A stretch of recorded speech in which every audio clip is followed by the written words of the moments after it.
Hello everyone and welcome to Dr. Rajesh Biogenesis.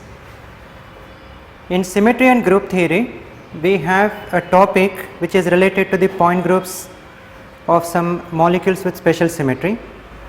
I am trying to correlate those molecules with special symmetry to the Platonic solids. This is a mathematical concept, Platonic solids, and also I am trying to relate this Platonic solids to the 5 elements that has made up this universe philosophically. Well, these 5 elements that make up the universe philosophically are fire, earth, air, water and ether.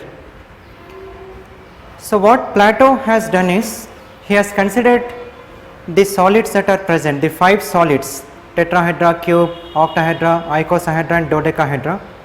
He tried to correlate those 5 solids with the 5 elements that make up the universe. Now just let me give you that correlation. Fire was correlated to the solid tetrahedra.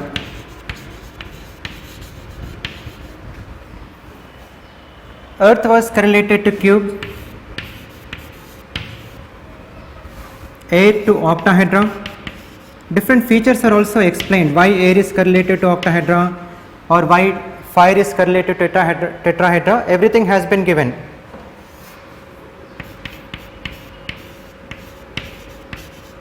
Water is correlated to icosahedra and space or ether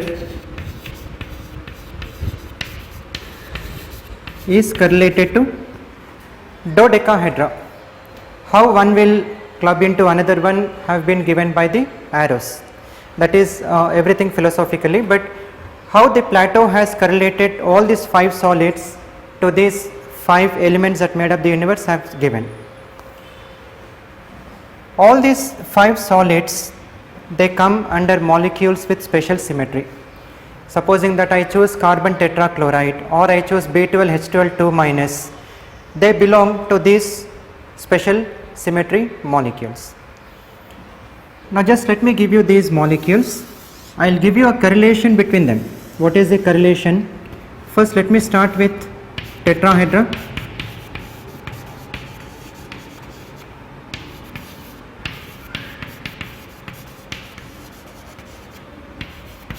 Octahedra and cube,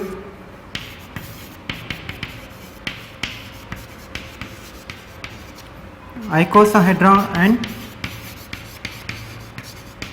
dodecahedra. I will show you the molecular model and then I will explain the important point about it. Supposing that I am choosing a tetrahedra. Now when I choose a tetrahedra, for every polyhedra 3 things must be remembered. The first one is the vertex or the corner. Altogether there are 4 vertices or 4 corners. Joining these vertices are the edges. These are called as edges. 1, 2 and 3, 4, 5 and 6, these are called as edges. A tetrahedra has 6 edges, 4 vertices or 4 corners. Now these edges along with these vertices, they form a face. Suppose if I choose a tetrahedra, for this tetrahedra, when I am holding the tetrahedra in this manner, there is one triangular face towards you, one triangular face towards your right, one triangular face towards your left and one bottom triangular face. Altogether there are 4 triangular faces. We call it as tetrahedra, 4 faces. Every face is a triangular face, therefore tetrahedra can be called as a deltahedra. Next, another important point is, for this to understand you require some imagination. You just try to imagine, when I am holding the tetrahedra, there is a center of the face. For every face you just point out a center. Imagine it. There is one center, for this face another center, for this face a third center and for this face there is a 4th center. You just try to join the centers of these faces. Suppose there is 1, 2, 3, you just join it, it is like a triangle. Below is another face center, then you join this point to that triangle. What you get is another tetrahedra. So it will be just like this, inverted. But if at all I am choosing a particular polyhedra and if I try to join the centers of the faces of that polyhedra, it will generate another polyhedra which is called as the conjugate of the parent polyhedra. When I am choosing tetrahedra, when I join the centers of the faces of a tetrahedra, another tetrahedra is being generated, which is just an inverted form, but another tetrahedra is being generated. So for this reason, we say for a tetrahedra, the conjugate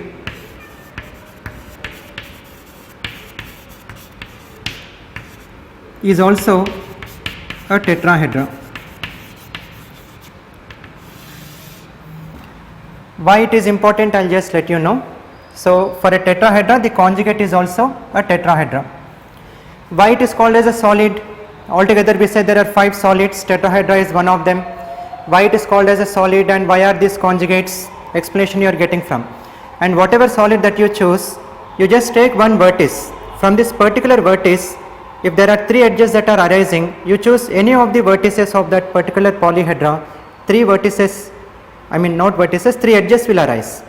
So whatever vertex that I choose, same number of edges will arise from every vertex.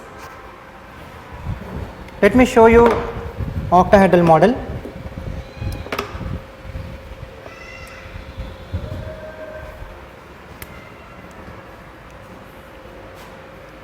Now suppose I choose an octahedra.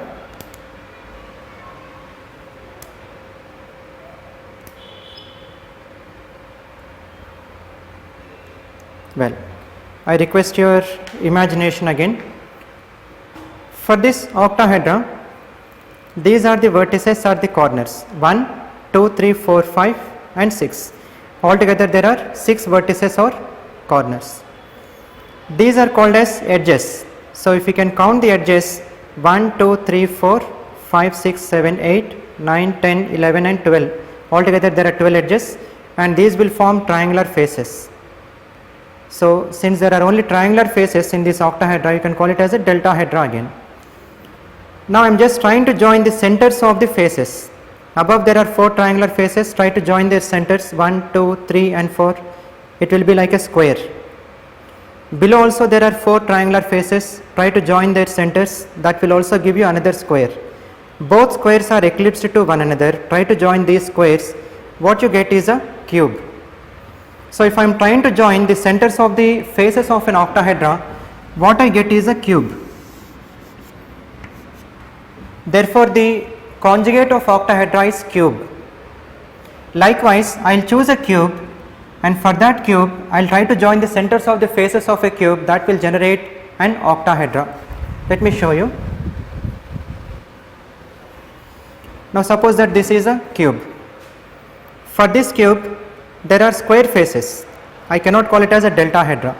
There is one square face above, one square face below, one square face towards you, one away from you, one towards your left, one towards your right. Altogether there are 6 faces. So this you can also call it as a hexahedra. Cube can also be called as a hexahedra, where every face is a square face. You just try to join the centers. Suppose if this is 1 above, 1 below, 1, 2, 3, 4. So these 4 will form a square. One is above, one is below. When you try to join, what you get is a octahedra. So octahedra and hexahedra or a cube, these are conjugates to one another. I am just trying to represent it. Now you can check. If this is a cube, you can check when I am trying to join the centers, that will generate an octahedra. So it is like an octahedra within a cube or a cube within an octahedra. This structure you will also find in the clusters. When you go to organometallic clusters, halide clusters or the octahedral clusters, in that octahedral halide clusters, molybdenum and niobium have different structures. This is one of them. It is just representing one of them.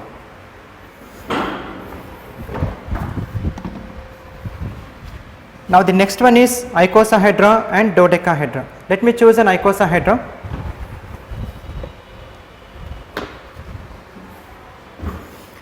Now supposing that this is an icosahedral model. Within this icosahedra, what you find is 12 vertices. 1, 2, 3, 4, 5, 6 and you can count 7, 8, 9, 10, 11 and 12. Altogether there are 12 vertices in icosahedra. There are 30 edges in this. All these are edges. Now when you count the triangular faces, icosahedra means altogether 20. So there will be 20 triangular faces in it. 5 triangular faces above, 5 triangular faces below, and 10 triangular faces in between. So altogether there will be 20 triangular faces. What you have to do is again try to join the centers of the faces of these triangles. When you try to join, you can just imagine 1, 2, 3, 4, 5, it is like a pentagon.